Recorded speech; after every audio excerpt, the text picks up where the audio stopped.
Halo Sobat Bosan Kepo. Wah, seneng banget nih bisa ngobrol lagi sama kalian. Pastinya harus dengan energi yang selalu full power ya. Selamat datang di sesi bedah materi visual kita. Hari ini kita bakal sama-sama ngulik satu topik yang dijamin bakal bikin otak kita langsung glowing. Siap-siap ya, karena The Battle of Tenses resmi kita mulai. Nah, sebelum kita nyebur lebih dalam, coba deh jawab jujur. Pernah nggak sih kalian nanya ke temen pakai kalimat "Do you working?" atau "Are you working?" Coba ngaku, siapa nih yang masih suka keceplosan bikin blender fatal pakai kalimat "Do you working?" Tenang, kalian nggak sendirian kok. Biar kita nggak salah kaprah lagi ke depannya, hari ini kita bakal adu mekanik dua tenses yang paling sering bikin orang bingung. Oke, kita langsung masuk aja ke ronde pertama, emang gitu versus lagi aksi. Di sudut pertama, kita punya jagoan namanya simple present tense. Biar gampang ngebayanginnya, ibaratnya ini tuh kayak obrolan kantoran SCBD ketemu obrolan santai warung opi. Bahasanya nyablak, asik, tapi secara grammar tetap proper banget. Tenses ini tuh gaya emang begitu adanya, jadi kita pakai tenses ini murni buat ngejelasin sesuatu yang udah jadi tradisi, fakta, atau hal yang benar-benar rutin dilakuin saban hari. Pokoknya hal yang emang udah dari sananya begitu dan kagak berubah-ubah. Lihat deh contoh yang satu ini. I go to the office by MRT every day. Artinya, saban hari lu emang ngantornya pakai MRT, udah rutinitas. Atau contoh kedua, he speaks Betawi very well. Emang aslinya dia jago nyablak Betawi. Tapi catat ya, perhatiin huruf S di kata speaks itu. Nah, ini rule penting. Kalau subjeknya he, she, atau it, kita wajib banget nambahin S di belakang kata kerjanya. Nggak boleh lupa tuh. Sekarang kita noleh ke sudut kedua, ada present continuous tense. Kalau yang tadi itu buat ngomongin kebiasaan, nah yang ini adalah gaya lagi aksi. Tenses ini khusus banget dipakai buat kejadian yang lagi berlangsung detik ini juga. Pas banget buat momen waktu kita lagi repot, lagi sibuk, atau lagi asik-asiknya ngerjain sesuatu persis di saat ada yang nanya. Biar lebih kebayang, dengerin contoh ini. I am eating kerak telur right now. Maksudnya, jangan diganggu deh, lagi ngunyah nih sekarang juga. Atau, they're playing soccer in the rain.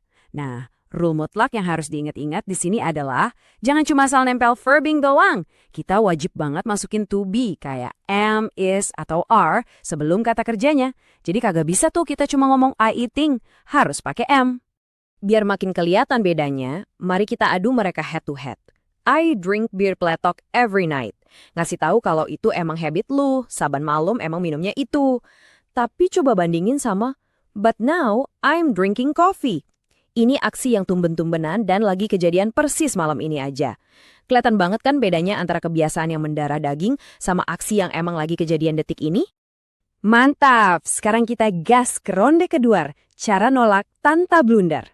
Kalau tadi kita udah jago bilang iya, sekarang kita harus tahu gimana caranya bilang enggak, alias bikin kalimat negatif. Buat gaya simple present yang negatif, kita butuh bala bantuan nih. Anggap aja kita lagi manggil satpam buat ngejagain kalimat kita. Satpam ini namanya do not atau disingkat don't, dan does not atau doesn't. Tugas satpam ini cuma satu, jagain kalimat pas kita mau ngomongin hal yang emang kagak pernah kita lakuin. Coba dengerin contoh ala-ala anak Jaksel ini. I don't like drama, it's so toxic. Atau yang ini, she doesn't drink coffee because of her GERD. Nah, ada satu hal yang menarik banget dari aturan main si satpam ini. Kalau kita perhatiin di kalimat kedua tadi, begitu satpam does udah turun tangan buat ngejaga kalimat, huruf S di kata kerja drink langsung lanyap. Nggak ada lagi tuh kata drinks, cukup drink aja karena udah diwakilin sama does. Terus gimana buat present continuous negatif? Wah, ini mah gampang banget. Nggak perlu repot-repot manggil satpam segala. Kita cuma perlu nyelempitin kata not persis setelah to be yang lagi bertugas di kalimat itu. Entah itu am, is, atau are. Udah gitu doang. Ini contoh yang super relatable buat kita semua. I am not working right now. I'm just chilling. Wah, ini pas banget dipakai buat ngasih tahu teman kalau detik ini juga kita lagi nggak kerja dan lagi mode nyantai abis. Sesimpel itu loh ngomongnya. Jadi, poin krusial yang bisa kita tarik dari perbandingan ini gampang banget. Ingat pro tip ini ya, kata don't itu dipakai buat sesuatu yang sifatnya permanen. Kalau ada yang bilang I don't smoke, itu artinya dia emang kagak ngerokok sama sekali dalam hidupnya. Tapi beda ceritanya kalau dibilang I'm not smoking, itu strictly cuma buat saat ini doang dia lagi nggak ngerokok. Siapa tahu 5 menit lagi atau sehabis makan dia ngerokok lagi kan? Makin clear kan perbedaannya? Yuk kita move on ke ronde ketiga, jurus kepo maksimal.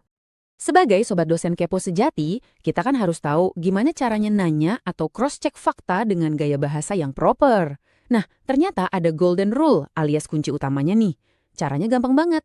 Ambil posisi kata bantu yang tadi, entah itu do, does, am, is, atau are, lalu tinggal kita pindahin aja letaknya ke paling depan kalimat. Cuma itu aja rahasianya buat bikin kalimat tanya yang benar. Mari kita sandingkan contohnya biar kerasa bedanya. Buat nanya fakta yang permanen, kita bilang, do you live in South Jakarta? Emang lu anak Jaksel dari sananya? Nah, kalau buat nanya ketersediaan orang detik ini juga, kita nanyanya, are you working right now? Or can we hang out? Lihat kan bedanya? Yang satu nanya soal lokasi tempat tinggal tetap, sementara yang satunya lagi nanya momen sekarang banget, kira-kira bisa diajak nongkrong nggak nih? Perbandingan konteks ini ngebuktiin ke kita betapa pentingnya nyari tahu situasi sebelum nanya. Bayangin kalau kita mau nanya kebiasaan, kita nanyanya do you smoke? Buat ngecek dia itu perokok atau bukan. Bakal beda banget artinya kalau kita nanya are you smoking? Yang maksudnya nanya apakah saat ini juga dia lagi megang rokok. Hati-hati ya, jangan sampai salah konteks pas lagi nanya. Tenang dulu, ada bonus power up juga nih buat kalian.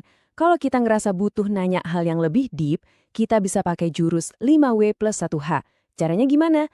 Tinggal taruh aja kata-kata sakti ini di urutan paling depan banget. Iya, bahkan sebelum si do, does, atau to be tadi. Contohnya yang ini nih, mantep banget buat diucapin.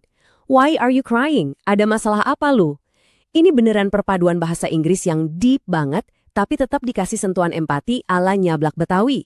Lihat strukturnya, kalimat tanyanya pakai why di awal, diikuti to be are, terus subjek, dan terakhir verb ing. Mulus banget kan flow ngomongnya?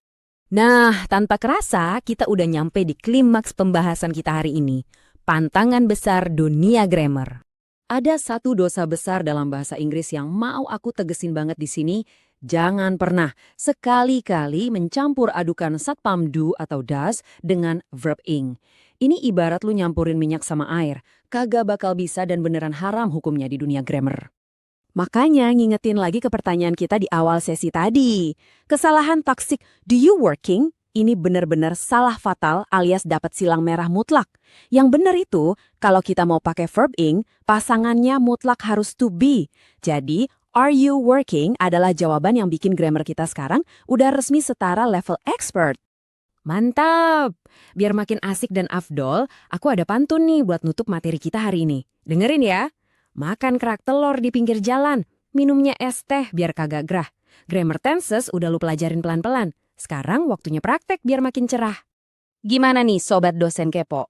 Otaknya udah ngerasa makin glowing dan pastinya ngerasa udah expert dong abis dengerin ini.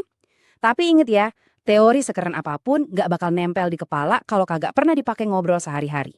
Jadi teruslah berlatih, jangan pernah berhenti belajar, dan pastikan setiap kalimat bahasa Inggris yang kalian ucapin bikin kalian makin pede.